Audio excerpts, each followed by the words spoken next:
안녕하세요. 오늘도 사연살롱을 찾아주셔서 감사합니다. 50을 훌쩍 넘긴 사연 많은 여자입니다. 지금 와서 돌이켜보면 저는 참 지지리도 복 없는 사람이었어요. 40이 되어서도 기 한 번 펴고 살지 못하는 그런 인생이었죠. 인생 역전이라는 말을 들어보신 적 있나요? 저는 그런 말들을 들을 때면 허무맹랑한 남의 이야기라고 생각했어요. 그런데 그랬던 저에게 그런 기적 같은 일이 생겨나 지금은 예전과는 전혀 다른 인생을 살아가고 있으니 인생은 정말 예측할 수 없다는 그 말이 맞는가 봅니다.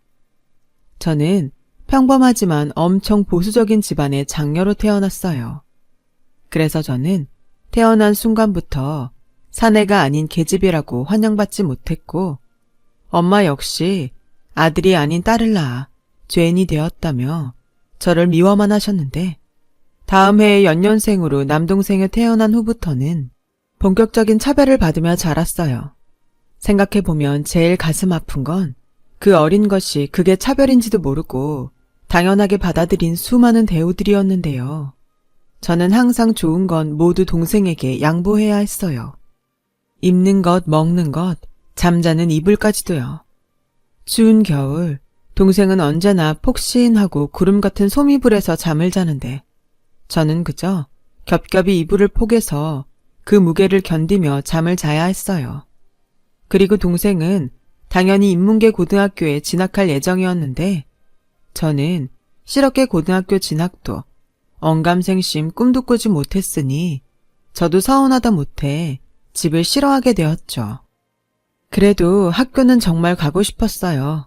그래서 끈질기게 아버지한테 학교에 보내달라고 태어나 처음으로 고집을 부려봤는데요. 뭐? 기집애가 고등학교까지 가겠다고? 집에 돈이 넘쳐나냐? 뭐하러 너까지 공부를 한다고 설쳐? 옛날 같으면 중학교 보내준 것도 감지덕지야? 부모한테 평생 감사해야 될 일이라고. 그런데 기집애가 어디 주제도 모르고?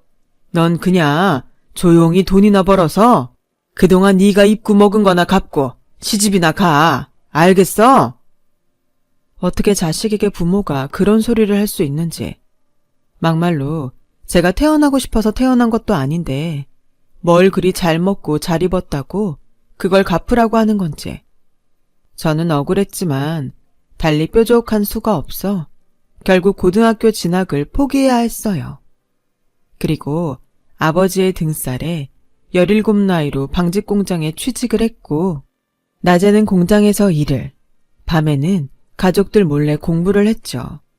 검정고시를 치고 싶었거든요. 공부를 하는 것이 무슨 범죄라도 된다고 그렇게 몰래 숨어서 했는지 저는 지금도 그때를 떠올리면 가슴이 저릿해 오곤 합니다. 그렇게 3년, 저는 20살이 되었고 동시에 검정고시에 합격했어요. 공부를 시작할 때만 해도 금방 합격할 수 있을 줄 알았는데 누구의 도움도 없이 그것도 퇴근 후에나 할 수 있는 공부였기에 그것도 저에겐 꽤 만만치 않았어요. 하지만 그때 처음으로 느꼈던 것 같아요. 세상에는 저 혼자의 힘으로도 할 수 있는 일들이 있다는 것을요. 그때부터 저는 조금씩 달라지기 시작했어요. 딸이라는 이유로 받아야 했던 부당한 대우를 거부하기로 마음먹었거든요. 그래서 저는 야반 도주하듯 몰래 나오긴 했지만 비로소 홀로 서기를 하게 되었어요. 이미 20살 성인인데 부모 밑에서 억울하게 사느니 고생은 하더라도 평등하게 살 수 있다고 생각하니 그것만으로도 기쁘더라고요. 그렇게 혼자 산 지 2년 만에 지금은 원수가 되어 헤어진 전 남편을 만나게 되었어요. 그때 당시 저는 백반집에서 일을 하고 있었는데 남편은 그 백반집 주인 아주머니의 하나밖에 없는 아들이었죠. 남편은 보수적이고 가부장적인 저희 아버지와는 달리 언제나 저를 칭찬해 주었고 또 무엇이든 잘한다며 추켜 세워줬어요. 태어나 칭찬이라는 걸 처음 들었던 저는 점점 남편에게 빠져들게 되더라고요.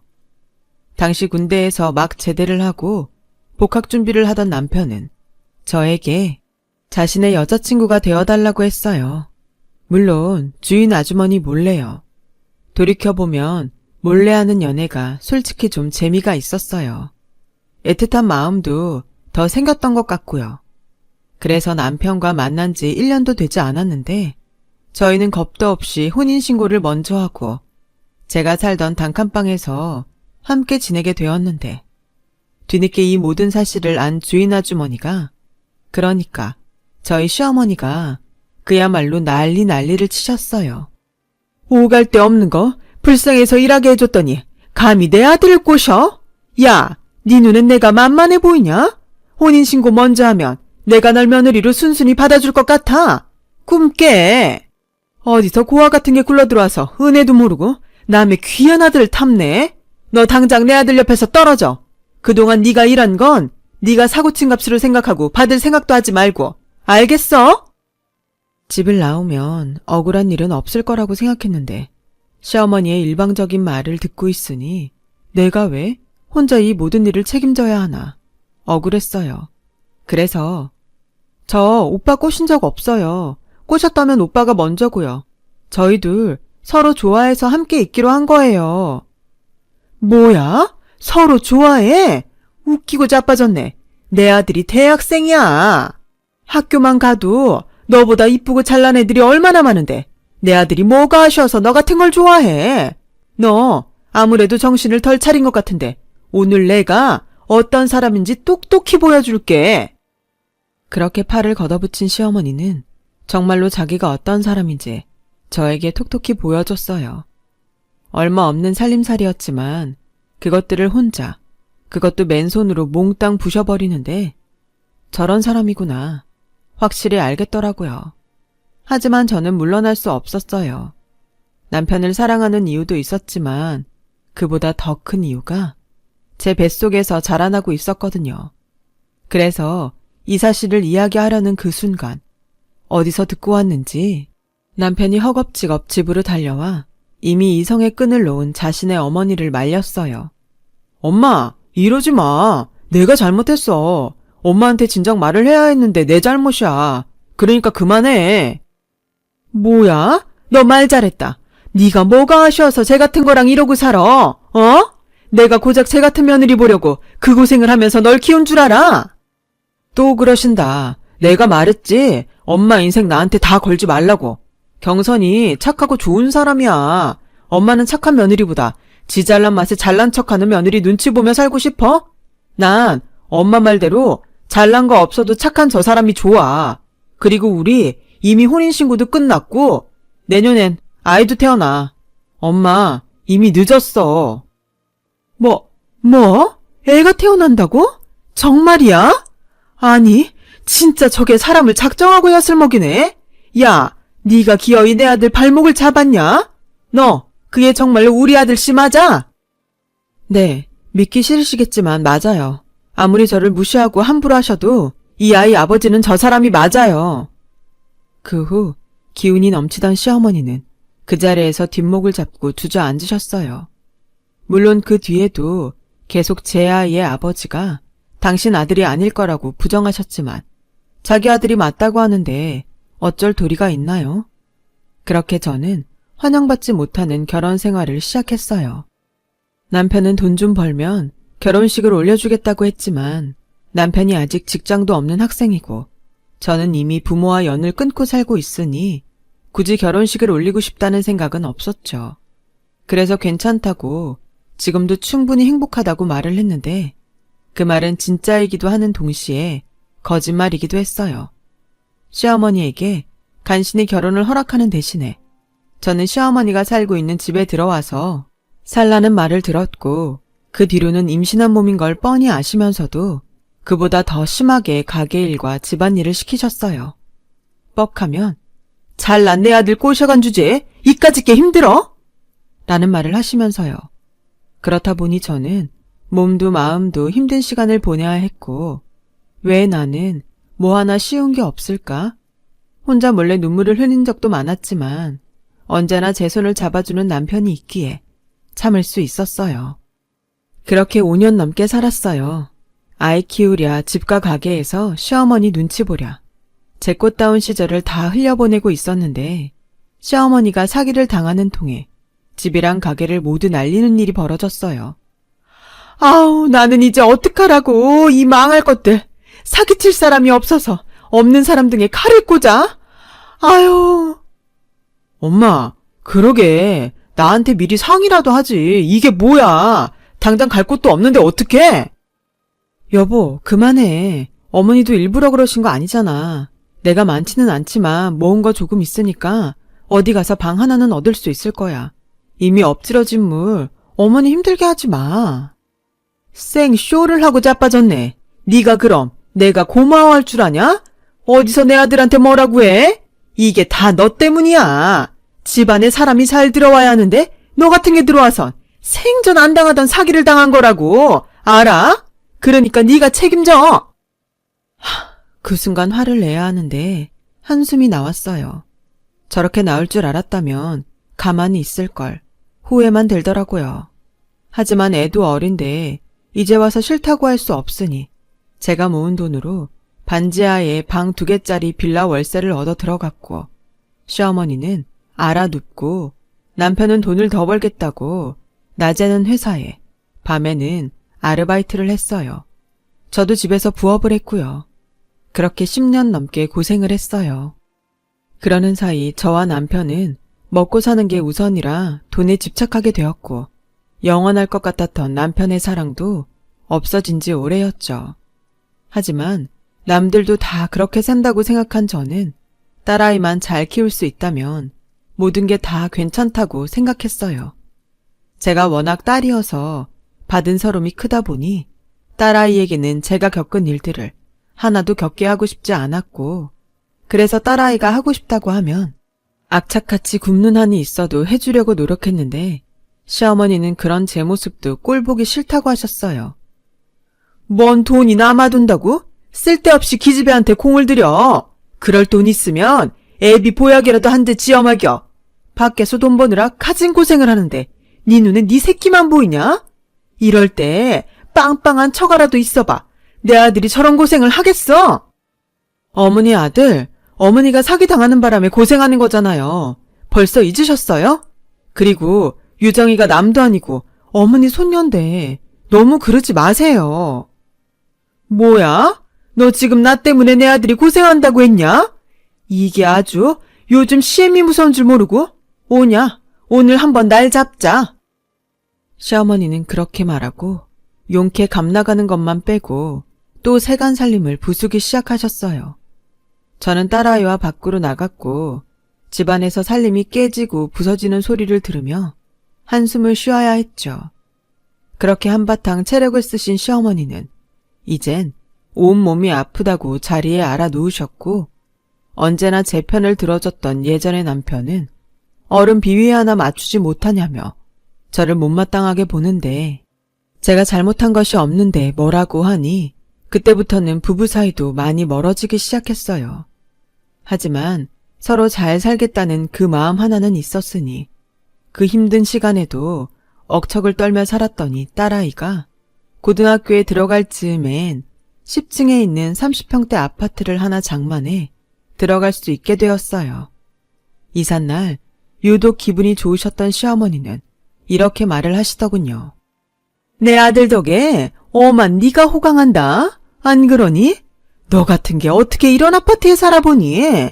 너 내 아들한테 고맙다고 절이라도 해라. 알겠어? 어머, 여기서 내려다보니 세상이 다 내 발밑에 있는 것 같구나. 그 아파트 사려고 제가 없는 살림에 적금을 몇 개나 부었는데 그 모든 공을 순전히 당신 아들에게만 돌리는 시어머니가 야속하긴 했지만 저도 이젠 이력이 났는지 화도 나지 않더라고요. 그렇게 모든 것이 잘 될 거라고 믿었던 그때 저는 한 번도 생각하지 못했던 일들을 겪게 되었어요. 그런데 그것 때문에 억울한 이혼을 당하게 됐어요. 이젠 제법 먹고 사는 게 여유가 있다고 생각할 즈음 건설회사에서 영업일을 하던 남편은 자꾸만 접대를 핑계로 여자와 어울렸고 걸핏하면 외박을 하는데 아무리 일이라고 해도 이건 아닌 것 같아서 제가 뭐라고 따지면 이렇게 적반하장으로 화를 냈어요.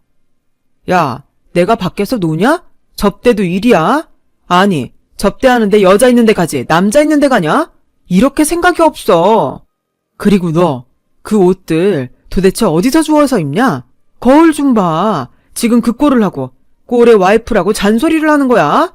나도 남자거든? 내가 이러니 집구석에 들어오고 싶지 않지. 그 순간 자존심이 얼마나 상하던지요. 내 좋은 시절 이렇게 보내게 한 사람이 누군데. 그날 저녁 세수를 하는데 물인지 눈물인지 계속 닦아도 없어지지 않았어요. 자기가 남자면 나도 여잔데.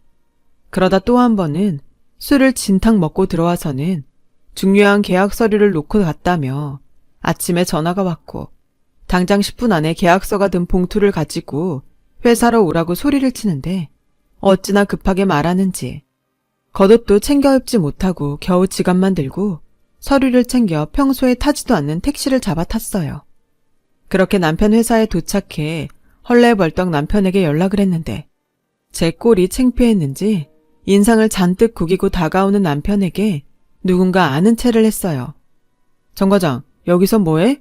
오늘 중요한 계약 있다고 하지 않았어? 이미 그쪽 사장님 도착하신 것 같던데? 계약서 들고 금방 갈 거야. 아, 집에다가 두고 왔구나. 이분은 사모님? 아니, 뭔 소리야. 우리 집에서 일하는 파출부셔. 서류 받았으니 가보세요. 저를 파출부라고 소개한 남편은 저한테 미안한 기색 하나 없이 자리를 떠났고 다리가 후들거려 그 자리에 멍하니 있던 제 귀에 남편의 목소리와 다른 사람들의 목소리가 날아와 꽂혔어요. 정 과장님, 사장님이 계속 찾으시는데 여기서 뭐 하세요? 그리고 저분은 누구? 정 과장네 부자야. 일하는 사람도 있어. 나 하마터면 사모님인 줄 알고 인사할 뻔했잖아. 부자긴 요즘 와이프가 바빠. 그리고 나도 눈이 있지. 어떻게 저런 여자랑 사냐? 진짜 옷 입는 꼴이며 머리 꼴이며 와이프한테 당장 그만두게 하라고 대판했다니까. 아, 정 과장님네 파출부구나. 하긴 정 과장님하고 안 어울리긴 하네요. 아, 시간 없어요. 빨리 가셔야 할 것 같은데. 오늘 정말 계약 따는 거죠? 나만 믿어. 내가 그동안 그쪽 구워 삼느라 얼마나 고생을 했는데. 두고 봐. 이 계약 따고 나 부장으로 승진한다. 와, 정 과장 와이프는 좋겠네. 좋기는요. 이렇게 사람 비참하게 만들어 놓고 저는 그날 울면서 집으로 돌아왔어요. 그리고 뭐에 홀린 듯 난생 처음 백화점에 가서 옷을 사 입었는데 남편은 그런 저에게 미안한 기색 하나 없이 아니, 호박에 줄 긋는다고 수박 되는 것도 아닌데 이놈의 여편네가 겁도 없이 백화점에서 옷을 사 입어? 당신 미쳤어? 당장 가서 환불해. 가뜩이나 회사에서 사람 쪽팔리게 해놓고 도대체 무슨 생각으로 사는 거야? 라며 화를 냈고 저는 끝내 옷을 환불하지 않았어요. 그리고 그 후 남편은 대놓고 저에게 못생겼다는 둥, 거지상이라는 둥, 막말을 입에 달기 시작했는데 시어머니는 이제야 자기 아들이 자기 말을 안 들어 후회하는 거라며 한술 더 뜨고 비아냥거리니 정말 온몸이 바들바들 떨리더군요. 다른 건 다 참아도 식구들이 저에게 하는 이 모든 행동들을 딸아이가 본다는 것이 심적으로 힘들었어요. 왜 딸은 엄마를 닮는다고 하잖아요. 이러다 딸이 저처럼 될까 무서웠어요. 그러던 어느 날이었어요. 난데없이 남편은 더 이상 저랑 살기 싫다며 방 얻을 돈이라도 받고 싶으면 순순히 이혼 서류에 도장을 찍으라고 했고 저는 그럴 수 없다며 버티니 남편은 자기한테 여자가 있다며 그 여자가 임신을 했다며 저보고 안방을 내놓으라고 하더군요. 외도를 해놓고 이렇게 뻔뻔할 수가.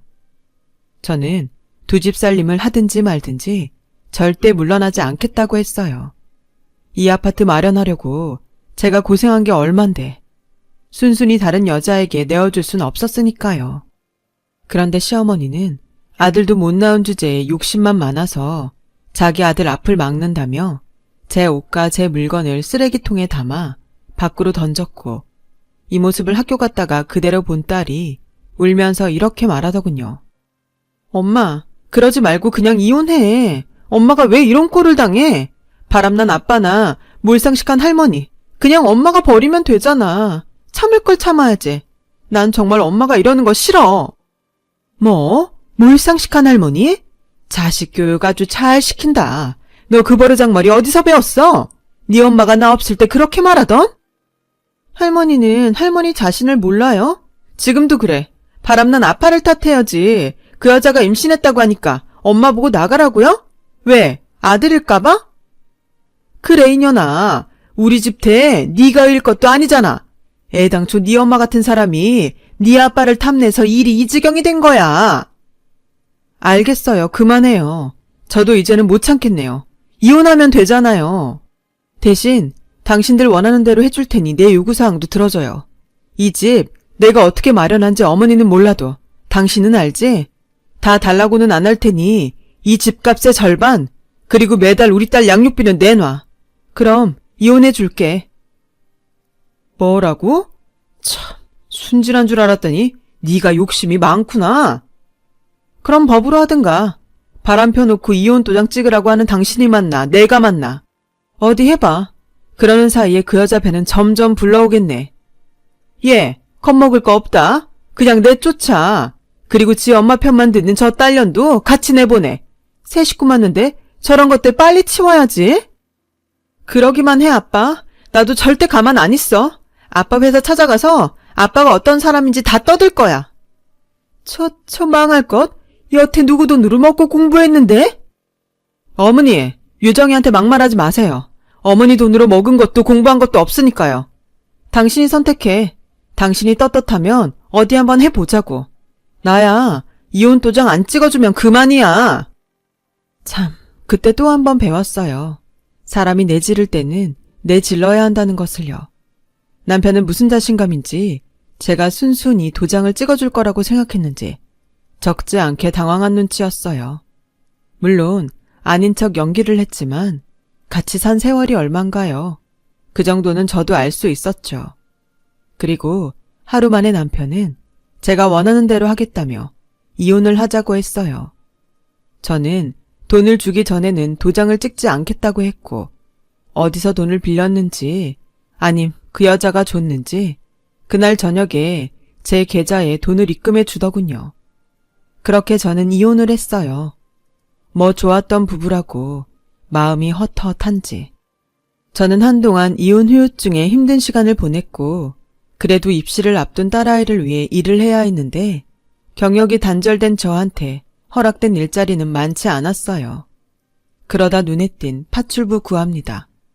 파출부라면 이가 갈리는데 저는 아이 학원비를 위해 눈을 딱 감고 인력 사무실 안으로 들어갔어요. 그래도 살림한 기간이 파출부에겐 경력이 되더군요. 그렇게 6개월 정도 1일 파출부부터 살림집 단기 파출부까지 하게 되었어요.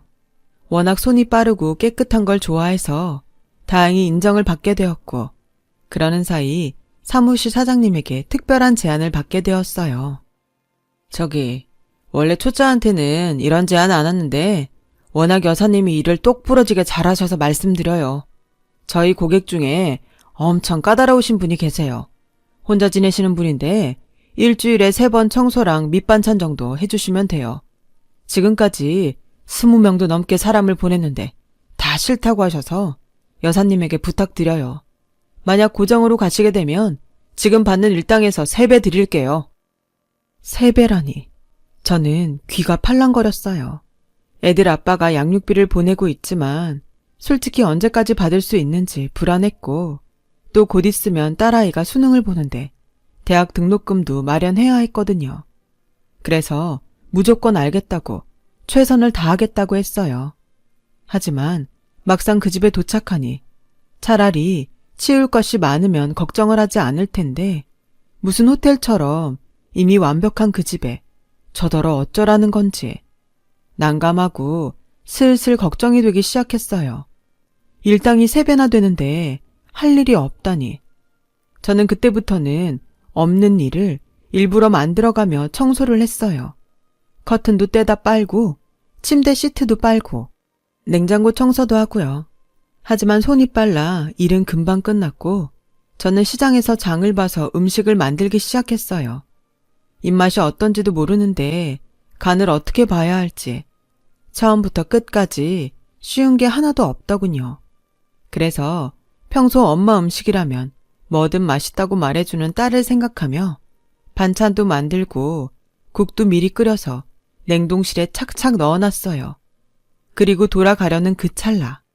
그래도 받은 돈에 비해 뭔가 한 것이 없다는 생각에 저는 편지 한 통을 썼고 내용은 드시고 싶은 음식이나 제가 처리했으면 좋겠는 일들을 적어서 냉장고에 붙여주시면 해드리겠다고 적었는데 냉장고에는 아무것도 붙어있지 않았어요. 걱정했던 거에 비해 다행히 클레임은 없었고 저는 그 뒤로 없는 일거리 일부러 만들며 돈값을 하겠다고 최선을 다했는데 혼자 산다는 그분의 달력에 작은 글씨로 기일이라고 적혀 있었어요. 날짜를 보니 그날은 제가 집에 오는 날이 아니었는데 기일이면 음식 준비를 해야 되지 않을까?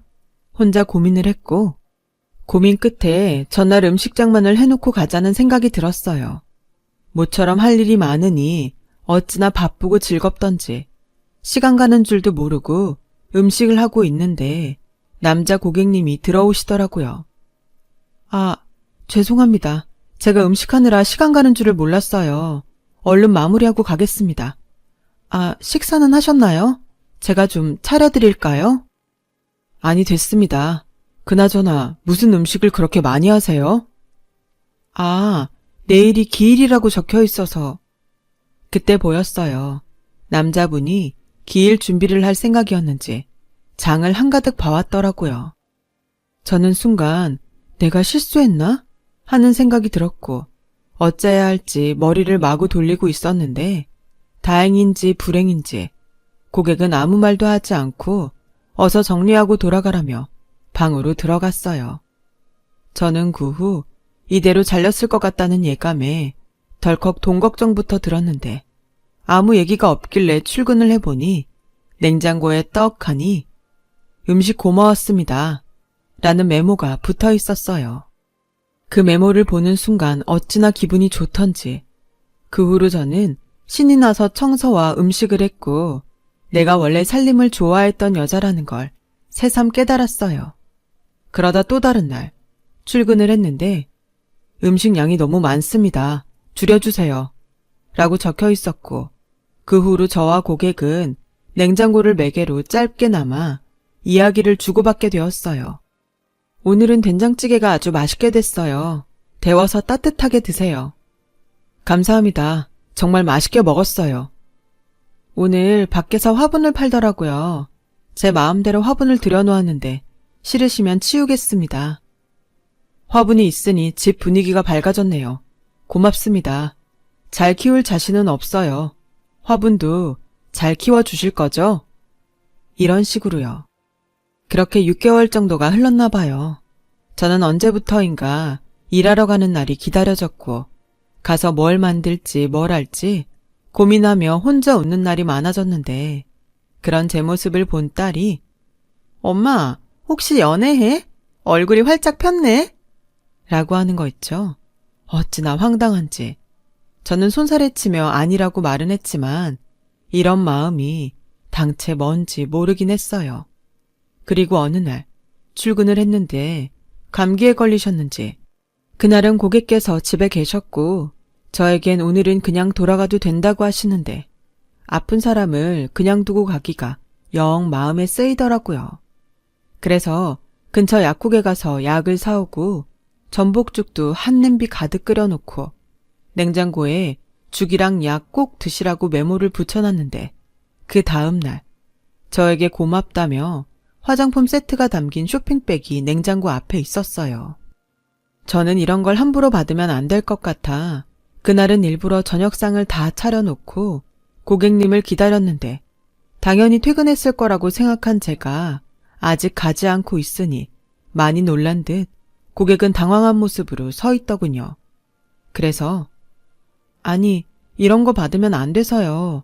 그렇다고 그냥 두고 가면 오해하실 수도 있을 것 같아서 직접 말씀드리려고 기다렸어요. 아, 그냥 감사해서 드리는 건데 마음만 받겠습니다. 몸은 좀 어떠세요? 식사 안 하셨을까봐 상은 차려놨는데 안 드시면 치워놓고 갈게요. 일부러 차리신 건데 치우지 마세요. 마침 배가 엄청 고프기도 하거든요. 아, 그러지 말고 같이 드시죠. 아니요. 제가 어떻게 고객님이랑 같이. 괜찮습니다. 저는 가서 딸이랑 먹으면 돼요. 따님이 있으시군요. 좋으시겠어요. 같이 밥 먹을 식구가 있으시니. 네? 저는 아무리 맛있는 걸 먹어도 혼자 먹으니까 맛있는 건지 모르고 먹거든요. 가족들이랑 같이 밥 먹어본 지도 한참 돼서. 아, 그렇다고 여사님이 해주신 음식이 맛이 없다는 소린 아닙니다. 아주 맛있어요. 음식 간이 이렇게 딱 맞는 분은 그동안 없으셨거든요. 저 괜찮으시면 같이 먹을게요.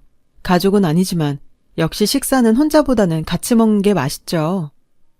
저는 그렇게 처음으로 고객과 함께 제가 만든 저녁을 먹었어요. 남편 말고 남자랑 밥을 먹어본 적이 없는데 그래서인지 밥이 입으로 들어가는지 코로 들어가는지 모르겠더라고요. 그런데 어색할 줄 알았던 식사 자리는 어느새 두런두런 이야기하는 자리가 되었고 저는 그곳에서 제가 차린 기일의 주인공이 고객님의 어머니라는 사실을 알게 되었어요. 저는 솔직히 전부인이라고 생각했거든요.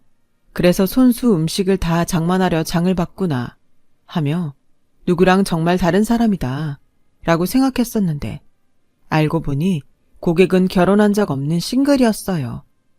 저보다 8살은 많았는데 젊었을 때 고생을 너무 많이 해서 여자들이 다 도망갔다고 농담처럼 말하더군요. 그 후로는 자기보다 자기 돈을 욕심내는 여자들만 꼬여서 일부러 결혼을 하지 않았대요. 그런데 같이 살던 어머니가 세상을 떠나고 그때 처음 결혼을 하지 않은 것을 후회했다고 하는데 너무 자기 얘기만 했다고 생각했는지 대뜸 남편분은 어떤 분이세요? 저랑 이렇게 밥 먹는 거 알면 화내시는 건 아니시겠죠? 라고 하는데 자리가 편해서인지 아니면 그동안 냉장고 대화로 친해졌다고 생각해서인지 저도 모르게 남편의 외도로 이혼당한 그 이야기를 하고야 말았어요. 제 얼굴에 침 뱉는 이야기인데 저는 뒤늦게 정신을 차리고 주책이었다며 자리에서 일어나 상을 치웠어요. 그리고 고객께서도 민망했는지 방으로 들어가셨는데 그 다음에 출근을 하니 냉장고에 이런 메모가 붙어있더군요. 괜찮으시면 종종 지난번처럼 밥 친구 해주세요. 역시 밥은 같이 먹어야 맛있네요. 앞으로도 맛있는 거 해달라는 뜻에서 드리는 카드입니다. 편하게 쓰세요. 그 카드를 들고 참 오만 가지 생각이 들었어요. 설레지 않았다면 거짓말이고 파출부인 주제에 고객을 좋아하게 되었다면 그 역시 큰일이라 어떻게 해야 할지 고민이 되었죠. 그래서 밥 친구는 못 떼어드리겠다고 카드랑 함께 메모를 냉장고에 붙였어요. 전 나름대로 선을 지켜야겠다고 생각했거든요. 그랬더니 다음날 제 번호를 사무실에 물어 알게 되었다며 연락이 왔고 설마 이대로 잘리는 건가? 잔뜩 긴장을 하고 있는데 뜻밖의 저를 좋아하게 되었다는 고객님의 고백을 듣게 되었어요. 어떻게 생각할지 모르겠지만 제 마음이 그렇습니다. 그때 경선 씨 이야기 듣고 참 가슴이 아팠어요. 저라면 절대 그러지 않을 텐데. 고객님, 아니 사장님, 저는 결혼에 한 번 실패한 사람으로 절대라는 말은 믿지 않아요. 지금이야 서로 좋은 마음이 오고 가고 하는 거지만 사람 마음이 시간이 지나면 지금 같지 않더라고요. 분명 나중에 후회하실 거예요. 아니요. 제가 뭐 어린 남자도 아니고 후회 안 합니다. 경선 씨를 좋아하는 마음에서 시작된 건 맞지만 저는 경선 씨랑 가족이 되고 싶어요. 아니, 가족이 되어달라고 부탁드리는 겁니다. 매일 저녁에 경선 씨랑 또 경선 씨 따님이랑 이야기하며 밥도 먹고 차도 마시고 주말이면 나가서 외식도 하고 싶은 마음이 들었어요. 제 평생 처음으로요.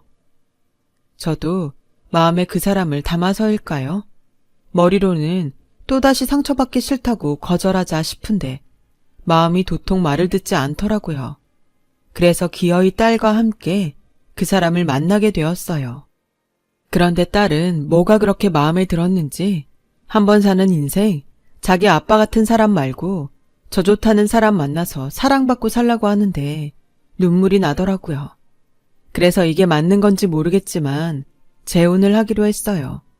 제가 아무리 괜찮다고 했는데도 결혼식은 꼭 올려야 한다던 그 사람. 그래서 난생 처음 웨딩드레스를 골라보고 호텔 식장도 가봤는데 그곳에서 그 사람이 잠깐 회사 일로 미팅을 하고 온다고 자리를 비운 사이 하필이면 다시는 만나고 싶지 않았던 딸아이 아빠를 보게 된 거 있죠. 뭐야? 당신이 어울리지도 않게 왜 호텔에 있어? 어쭈? 꼴에 화장도 했네? 남이야 화장을 했던 호텔에 오던 무슨 상관이야? 남이라고? 서운하다. 내가 애 아빠인데. 나한테 신경 끄고 당신 볼일이나 봐. 볼일이라 해봤자 영업한다고 누군가한테 굽신거리는 거겠지만. 야, 너 나랑 헤어지더니 기가 많이 살았다. 그래, 너랑 안 사니까 이렇게 좋을 수가 없더라. 이럴 줄 알았으면 그 더러운 꼴 안 보고 진작에 이혼하는 건데. 어디 돈 많은 영감이라도 물었냐? 유정이가 그러더라. 자기 엄마 결혼할 거니까 신경 끄고 살라고. 딸년이나 마누라나 어쩌면 그렇게 닮았는지. 누가 당신 마누라야? 당신 마누라는 따로 있잖아. 아, 애는 잘 태어났니? 잘 봐. 정말로 자기 닮았는지. 뭐라고? 설마 당신 알았어? 뭘 알아? 그 애가 당신 애 아닌 거? 뭐야? 어떻게 알았어? 아니, 어디까지 아는 거야? 몰라. 내가 이혼당하고 알긴 뭘 알아. 근데 하나 짐작 가는 건 있었지.